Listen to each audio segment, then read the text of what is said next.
Hey everybody, Jason Bermas here, and momentarily with you, my friends, we are going to watch live as a installed puppet zombie begins to announce the green boot of mass authoritarianism and the curb stomp of the American standard of living via everything short of a declaration of a climate emergency. Okay? We covered this yesterday. I thought it was extremely important to cover.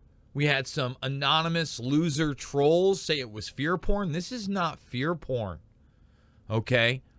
This is the destruction of our economy and our standard of living on behalf of a globalist agenda to control every aspect of your life through the idea that carbon, a life force on the planet, is a bad thing for us plebs, the peasant class, as Herman Kahn openly called us, to even produce.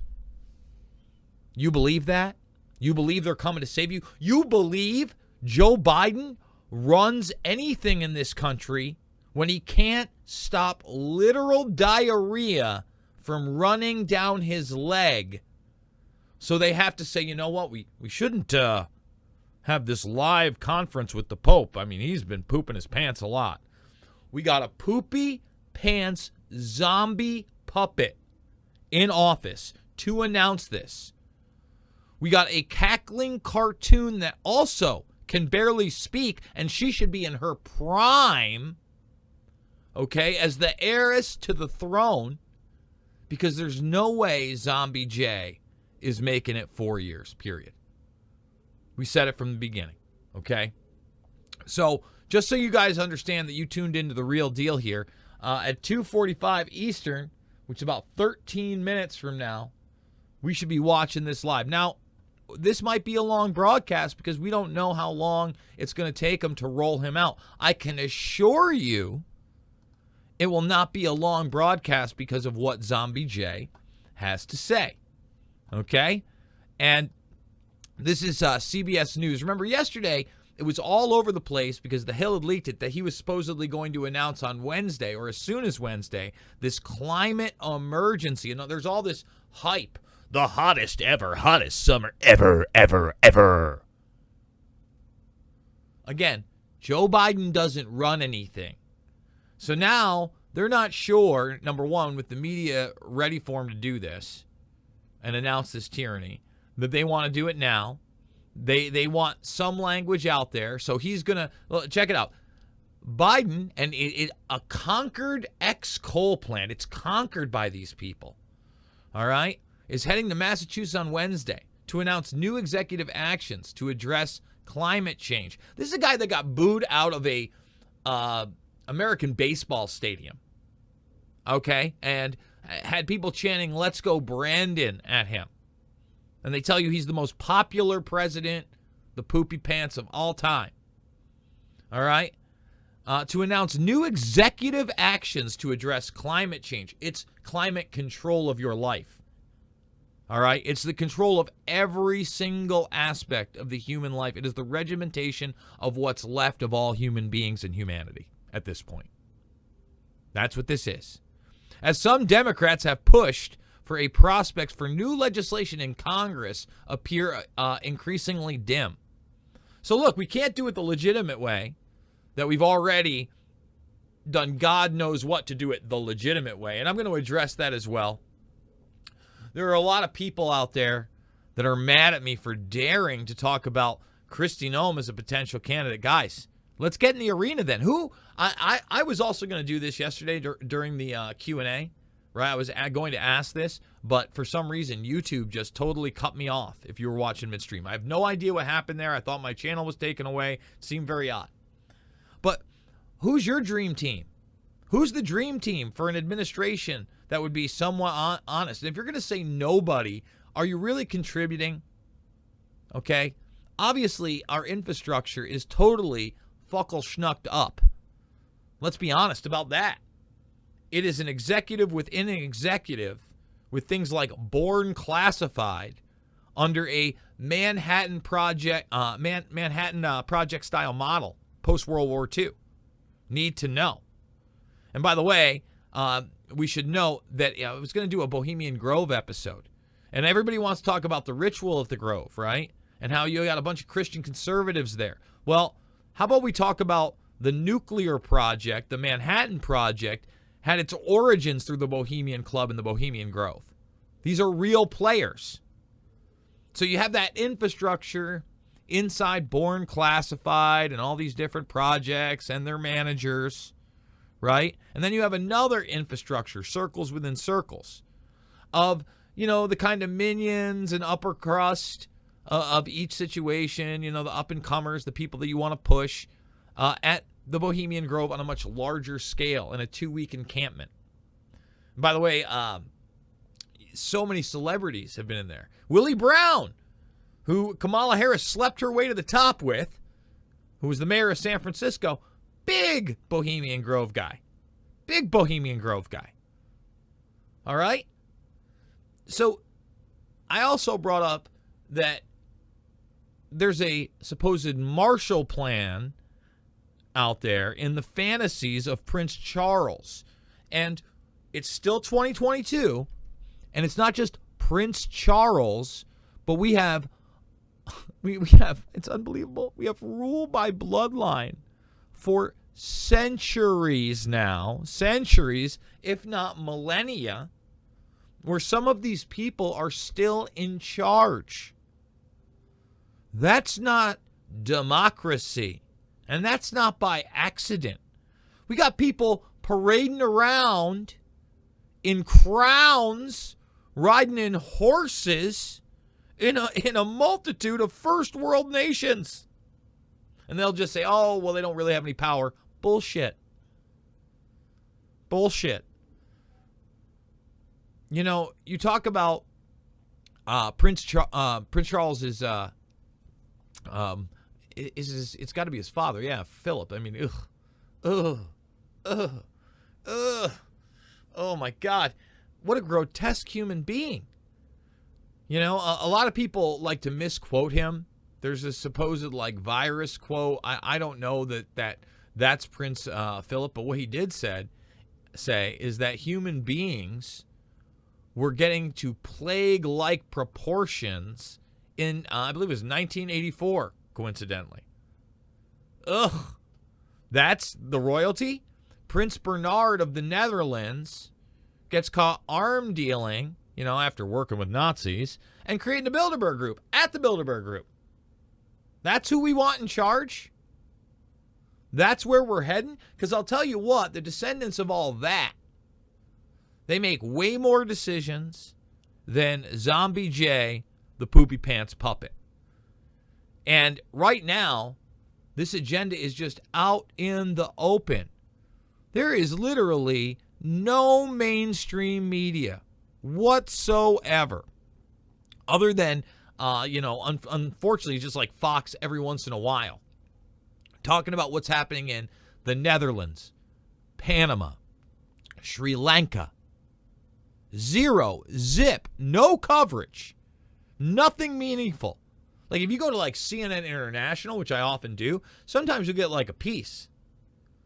It's very skewed, of course. But now you got a bunch of people out there, they're just saying this is insane. We have a right to a livelihood. We have a right to land. We have a right to do our jobs. No.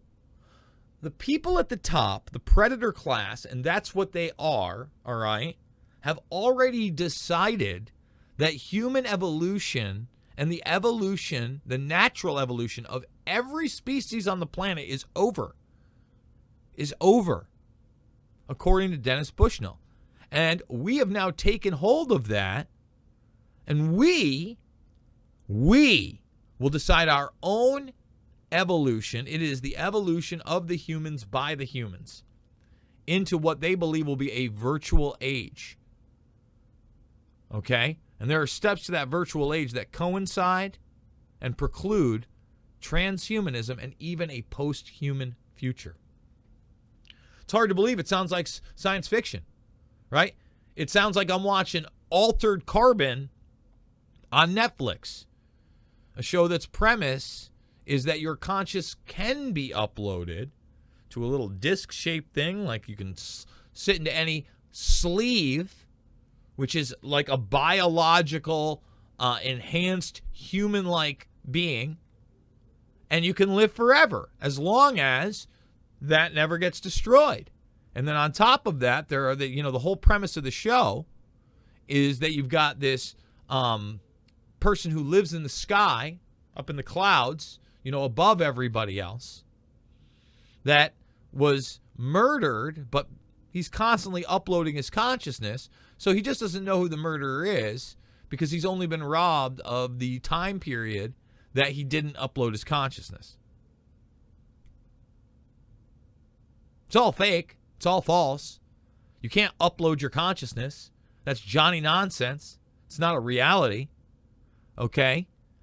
And right now, you've got a president who not only runs nothing, but is further empowering, okay, the technopoly, which is created by the military-industrial complex in the first place as Trojan horse civilian systems to not only carry out their biological warfare, which is absolutely real and talked about in that NASA document, not just their technological warfare, AI-driven automation, robotization, okay, but mainly their psychological warfare to crush the very spirit of humanity.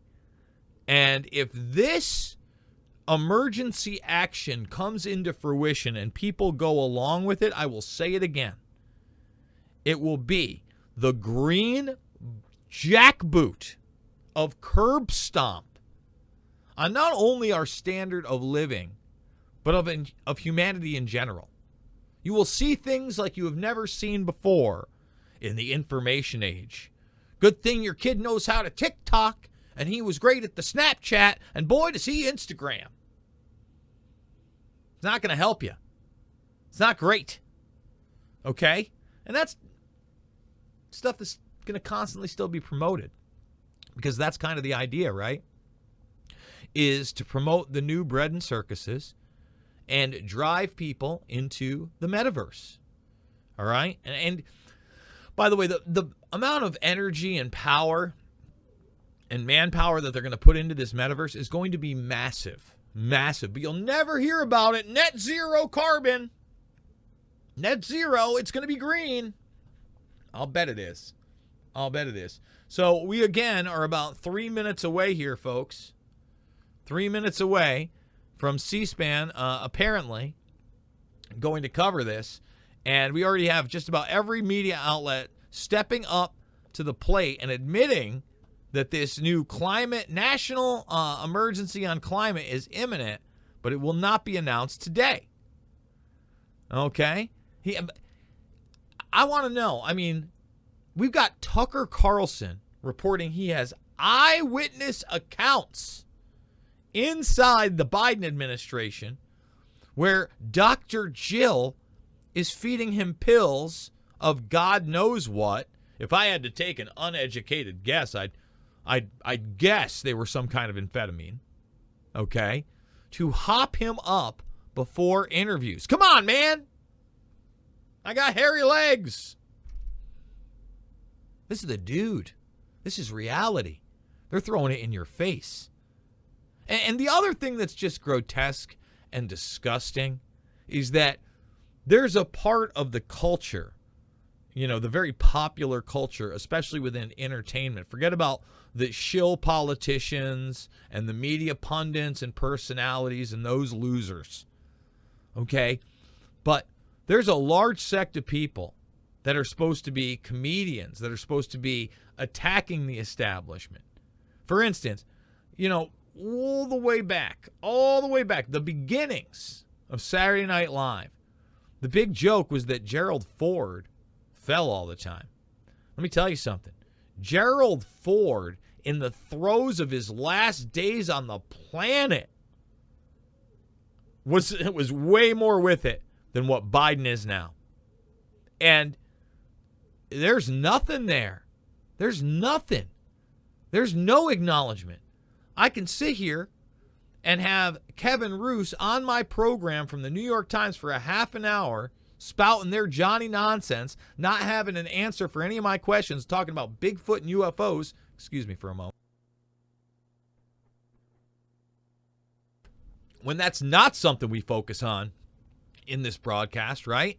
And then I ask him if Joe Biden really runs the country.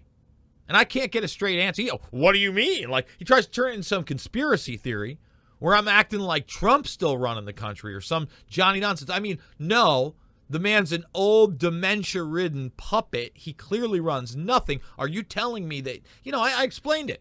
And he's still, he's the president. I think he's the president. I think he was voted in. My goodness. By the way, we don't even have 100 thumbs up on YouTube. Let's get the thumbs up. I want to reiterate, none of this is fear porn.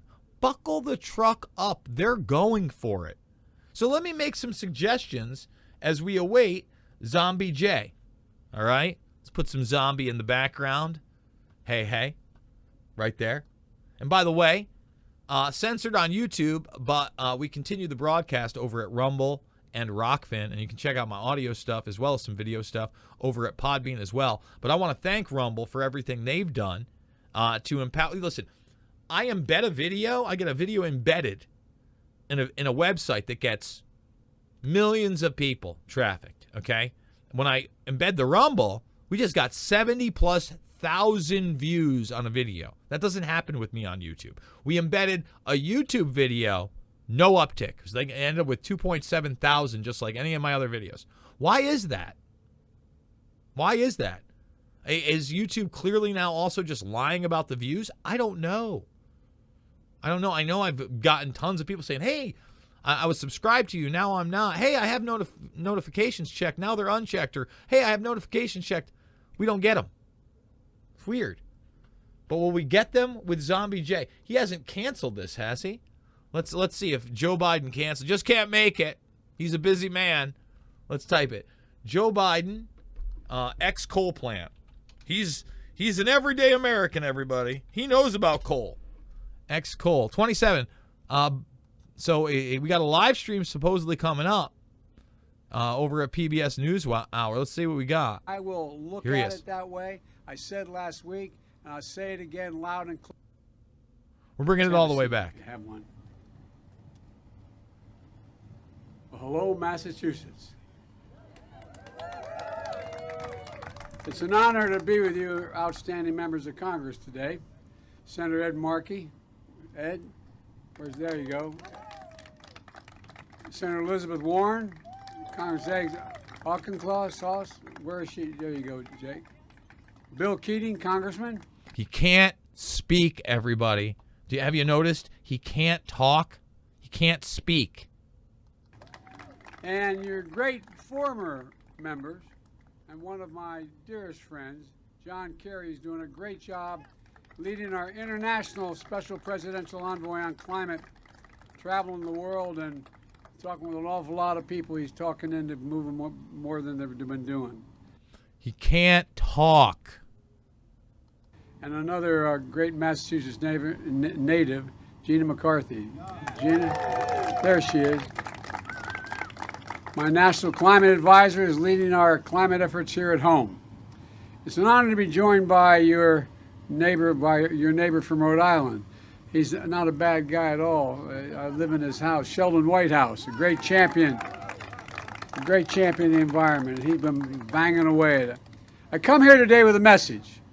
As president, I have a responsibility to act with urgency and resolve when our nation faces clear and present dangers.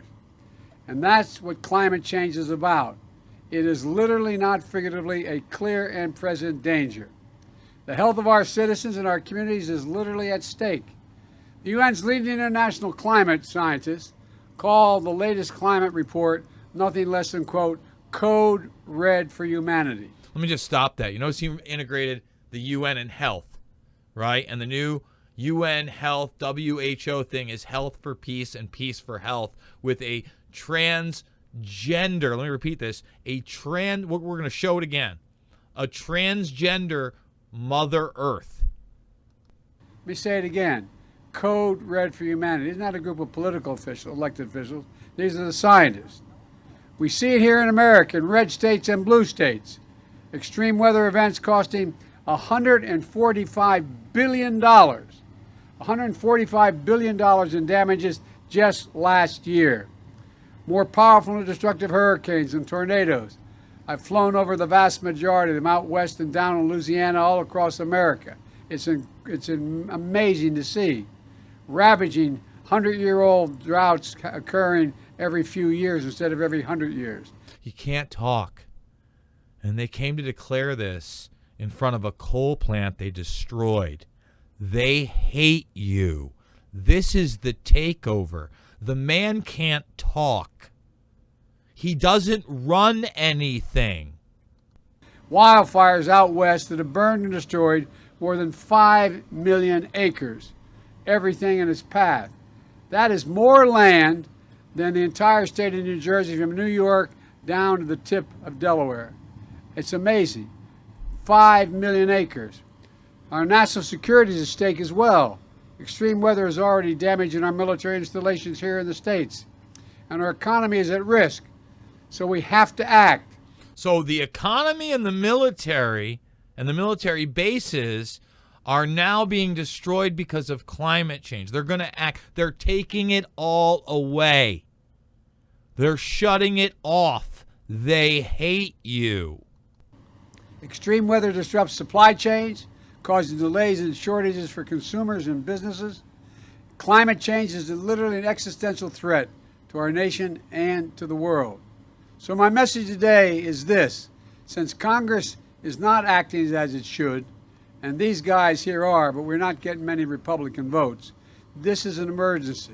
And I will look at it that way. I said last week, and I'll say it again loud and clear. As president, I'll use my executive powers to combat the climate crisis in the absence of congressional actions, notwithstanding their incredible action. In the coming days, my administration will announce the executive actions we have developed to combat this emergency. They're telling you, we're doing it. We're going to announce in the coming days. You know, when we do it, it's probably not going to be me, because I can't really read that well off a teleprompter. And this right here is, again, one of those events where I'm going to speak for less than 5 to 10 minutes and then walk away. I won't actually be questioned on it. And if there are any questions, they'll be staged because I'm a zombie puppet. I may have pooped my pants this morning. We got it out of the way. We need to act. Just take a look around. Right now, 100 million Americans are under heat alert. 100 million Americans. 90 communities across America set records for high temperatures just this year, including here in New England as we speak. And by the way, records have been set in the Arctic and the Antarctic. Temperatures that are just unbelievable, melting the permafrost. It's astounding the damage that's being done.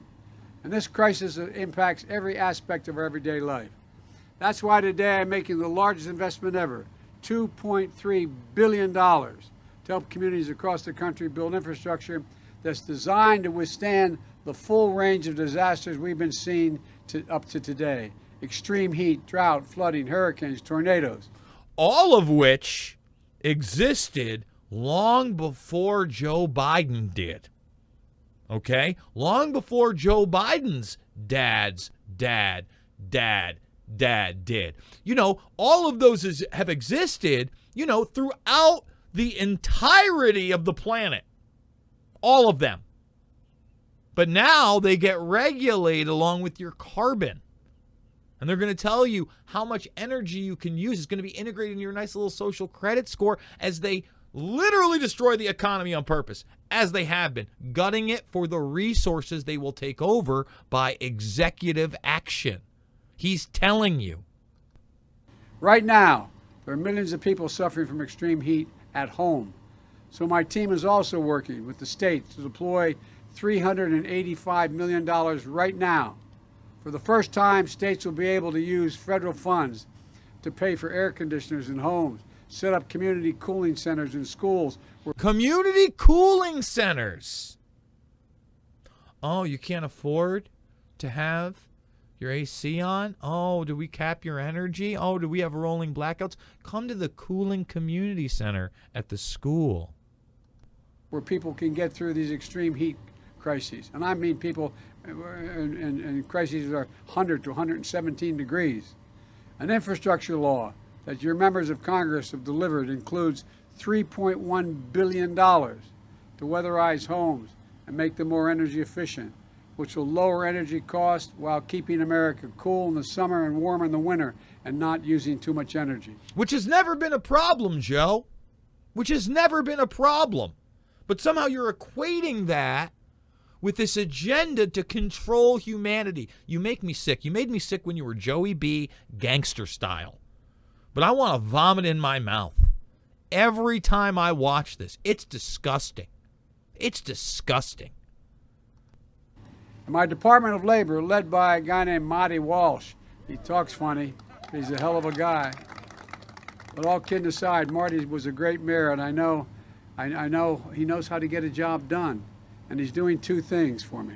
First of all, as Secretary of Labor, he's developing the first ever workplace standards for extreme heat, saying under these conditions that hit this, you cannot do the following. You can't speak. And if you don't think there were already regulation, what are we going back to? Like child labor and like the 20s and 30s where there were no standards? Of course there's standards in workplaces and factories for how hot it can be. What is this? I mean, come on. Cannot ask people to do certain things. Second, he's sending folks out from the Labor Department to make sure we hold workplaces and to those standards that are being set. They've already completed over 500 heat-related inspections of workplaces across 43 states. And at the end of the day, it's going to save lives. Now, let me tell you why we're here at Brayton Point. 5 years ago, this towering power plant that once stood with cooling towers 500 feet high closed down. The coal plant at Brayton Point was the largest of its kind in New England. 1,500 megawatts of power, enough to power 1 in 5 Massachusetts homes and businesses. For over 50 years, this plant supported this region's economy through the electricity they supplied, the good jobs they provided, and the local taxes they paid. But the plant, like many others around the country, had another legacy, one of toxins, smog, greenhouse gas emissions, the kind of pollution that contributed to the climate emergency we now face today. Climate emergency. There it is. Executive actions. There it is. Doesn't matter that the vast majority of this country runs on coal.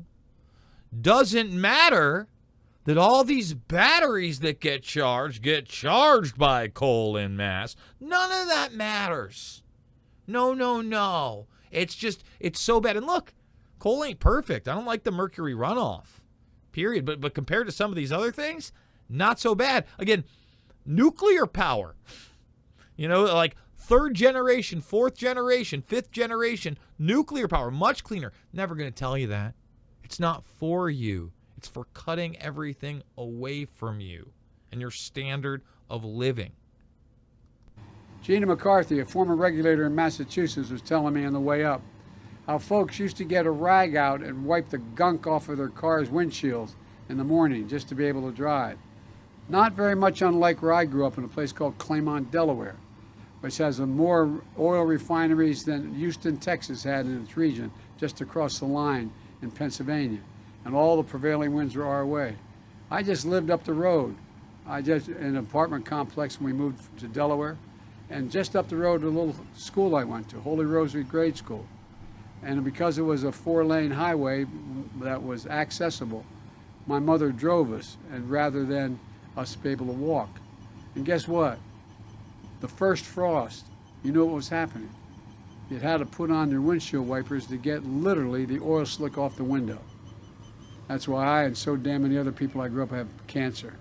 And why for the longest time, Delaware had the highest cancer rate in the nation. But that's the past. And we're going to build a different future. With one with clean energy. He can't talk. He's rambling. He doesn't run anything. Good paying jobs. Just 15 years ago, America generated more than half its electricity from coal-fired plants. Today, that's down to 20% because there's a big transition happening. Many of these fossil fuel plants are becoming sites for new clean energy construction. Others are switching to new clean technologies. Look at Brayton Point. Today, Brayton is on the frontier of clean energy in America. On this site, they'll manufacture 248 miles of high-tech, heavy-duty cables. Those specialized subsea cables are necessary to tie offshore wind farms to the existing grid.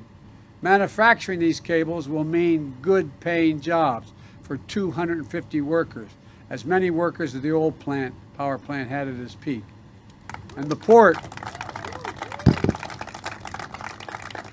here, 34 feet deep, was used to carry coal into the power plant. Now we're going to use that same port to carry components for wind power into the sea. The converter station here and the substation nearby are the assets that move energy across the power lines. They'll now move clean electricity generated offshore by the wind. Enough power to power hundreds of thousands of homes onto the grid, putting old assets to work, delivering clean energy. This didn't happen by accident. It happened because we believed and invested in America's innovation and ingenuity. No, it's happening because there's a predator class takeover that you are a mere puppet for, that is cutting off the power and regulating everything we do in an announced plan, because at the end of the day, all of these people, Ted Turner, the Good Guys Club, talk about too many people on the planet doing too many things, and that an educated populace uses more carbon. That's what's going on. One of the companies investing in the factory here joined me at the White House this month, Vineyard Winds, whose CEO told me about the groundbreaking project labor agreements they've negotiated with create good-paying union jobs. And I want to compliment Congressman Bill Keating for his work in this area. I'm also proud to point out that my administration approved the first commercial project for offshore wind in America, which is being constructed by Vineyard Winds. Folks, elsewhere in the country, we are propelling retrofits and ensuring that even where fossil fuel plants retires, they still have a role in powering the future. In Illinois, for example, the state has launched a broad effort to invest in converting old power plants to solar farms, led by Governor Pritzker. In California, the IBEW members have helped turn a former oil plant into the world's largest battery storage facility, the world's largest facility. In Wyoming, innovators are chosen a retiring plant as the next site for the next generation nuclear plant. And my administration is a partner in that progress, driving federal resources and funding to the communities that have powered this country for generations. And by the way, there will be power for minions like Joe Biden and the gang. There will be.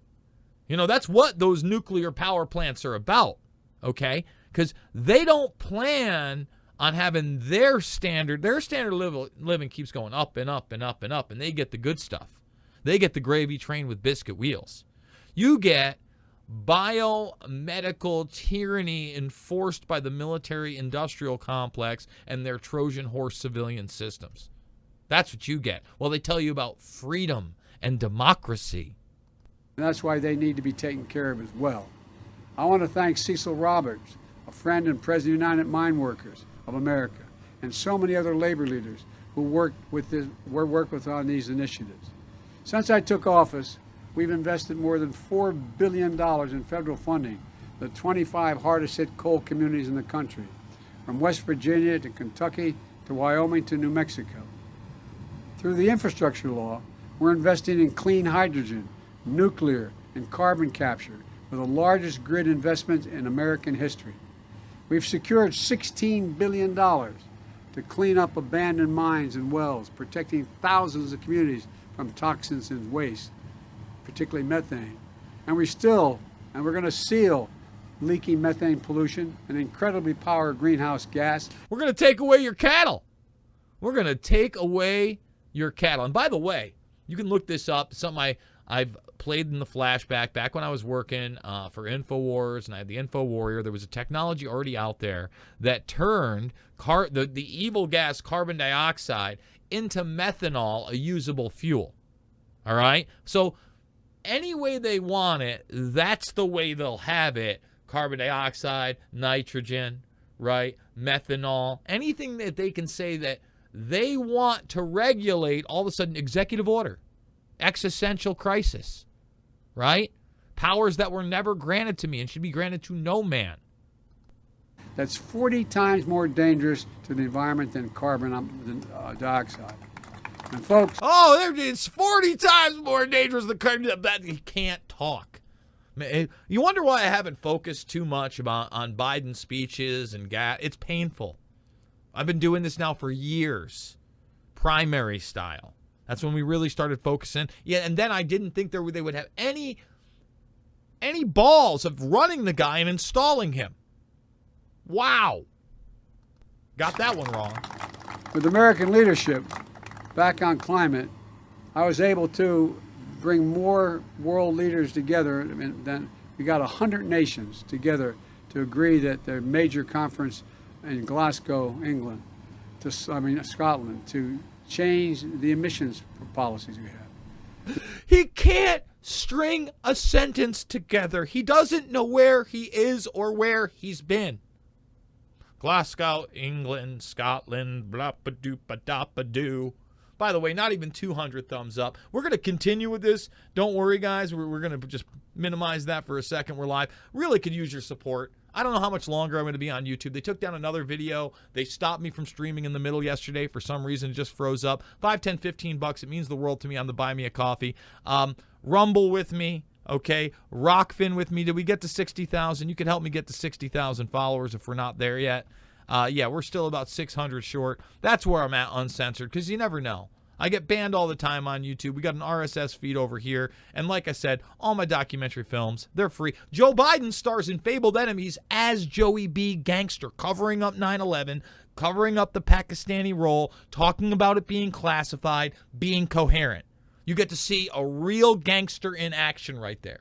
Okay? But we're going to go back to Joey B., his remnants, Zombie J, barely able to talk, barely able to speak. We've made real progress, but there's an enormous task ahead.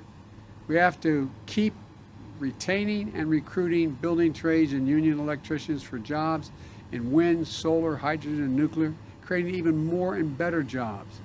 We have to revitalize communities, especially those fence-line communities that are smothered by the legacy of pollution. We have to outcompete China and in the world and make these technologies here in the United States not have to import them. Folks, when I think about climate change, and I've been saying this for 3 years. And by the way, he just admitted that the vast majority of this infrastructure that they're bringing here is made in China. He just put it right out there for you, by the way. I think jobs. Climate change, I think jobs. Almost 100 wind turbines going up off the coast of Massachusetts, Rhode Island, with ground broken and work underway. Jobs manufacturing 2,500 ton steel foundations that anchor these offshore wind farms to the sea floor. Jobs manufacturing a Jones Act vessel in Texas to service these offshore wind farms. We're going to make sure that the ocean is open for the clean energy of our future, and everything we can do, give a green light to wind power on the Atlantic coast where my predecessor's actions only created confusion. No. He created us energy independent, not paying a shit ton at the pump. Okay, and by the way, I'm not getting on the Trumps. He predecessor Putin. I mean, this guy is disgusting. I want out of the the Paris Climate Accords. I want out of the UN. I want out of the World Health Organization. Trump was getting us out of the World Health Organization. Remember, we're going to show that right now. Now's the time to show it. Okay, let me just take this down. The Health for Peace and Peace for Health. And it is a transgender man with a mustache, okay, that has a cloud as his hair. And by the way, there's the wind farm, bottom right, okay, under the two people with a child. All right, and even, there's the recycling. This is all. There's the leaf.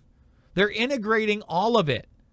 Joe Biden talked about it. Health. This is a health issue now.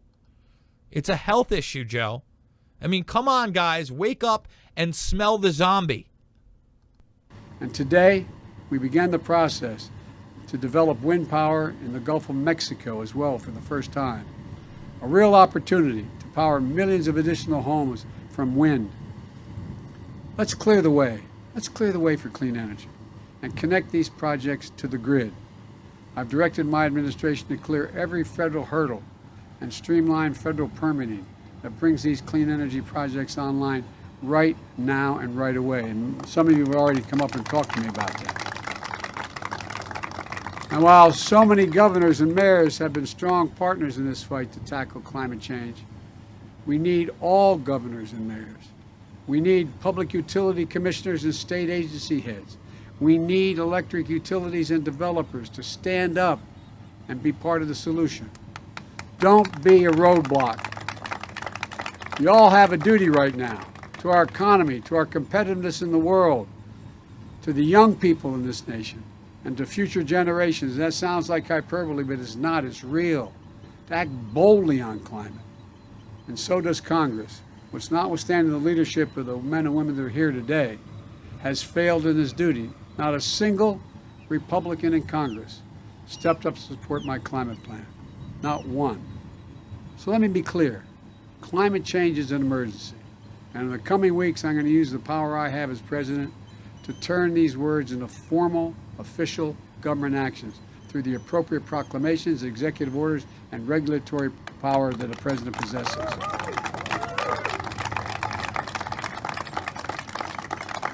When it comes to fighting for climate change, I will not take no for an answer. I will do everything in my power to clean our air and water, protect our people's health, to win the clean energy future. This, again, sounds like hyperbole. Our children and grandchildren are counting on us. It's happening, folks. They're taking it all away. Okay? Under the guise of health and protecting you and loving you, and I'll say it every single time. These people ain't my pappy, ain't my mammy, and they don't tell me what to do.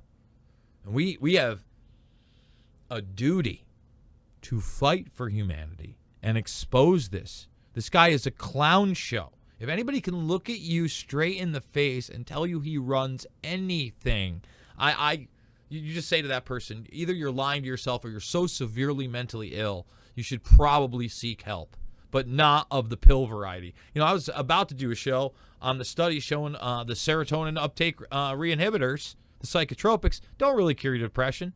No. Very hard to get off, though. They do have that whole, suicidal and homicidal thoughts and behavior thing, though. Now, almost 400 people. Can we get 250 thumbs up, 300 thumbs up, guys? Not a joke. Not a joke. If we don't keep it below 1.5 degrees centigrade, we lose it all. We don't get to turn it around. And the world is counting on us. This is the United States of America. When we put our hearts and minds to it, there's not a single thing beyond our capacity. I mean it. When we act together. And of all things we should be acting together on, it's climate. It's climate. And by the way, my dear mother, God rest her soul, used to say, Joey, out of everything bad, something good will come if you look hard enough. Look what's happening. We're going to be able to create as many or more good-paying jobs. We're going to make environments where people live safer. We're going to make the air safer. I really mean it. We have an opportunity here. I'll bet you when you see what's happened here in this cable construction here, manufacturing, and you go back and ask all the people who grew up in this beautiful place, what they'd rather have. They want the plant back with everything it had, or what you're going to have. I will be dumbfounded if you find anybody other than for pure sentimental reasons saying, I'd rather have a coal plant. Yeah, who wants a stable job that pays a pension and raises a family of 4 to 5 with a retirement plan, right, and benefits? No, I'm sure that's not what they wanted in that community. I'll end by telling you another quick story. When we moved from Scranton, when coal died in Scranton, everything died in Scranton. And my dad wasn't a coal miner. My great-grandfather was a mining engineer. But my dad was in sales, and there was no work. So we left to go down to Delaware. I told you where those oil plants were. But I remember driving home when you take the trolley in Scranton, going out North Washington and Adams Avenues. Within 15 blocks, we didn't live in the neighborhood, the most prestigious neighborhood in the region, in the town where the Scrantons and other good, decent people live. There was you'd go by a wall that my recollection was somewhere between 15 and 18 feet tall. And it went for essentially a city block. And you could see the coal piled up to the very top of the wall from inside. It was a coal-fired plant. A coal-fired plant. And all of the negative impacts of breathing that coal, the dust, were affecting everybody. But at the time, people didn't know it, and there wasn't any alternative. Folks, we have no excuse now. We know it. There are answers for it. We can make things better in terms of jobs. We can make things better in terms of the environment. We can make things better for families overall. So I'm looking forward to this movement. Thank you, thank you, thank you. May God bless you all, and may God protect our troops. Thank you. I mean, there it is. He's helping to destroy America. He can barely walk off. Let's hope he doesn't fall. Tyranny incoming. They're going to declare the emergency. Look at him, surrounded by Secret Service. I mean, take a look. There it is, guys. There's your zombie in office. Bump, bump, bump, bump. So you want to support the broadcast? The links are down below. You want to watch the documentary films, Jade the Motion Picture? Invisible Empire, A New World Order Defined.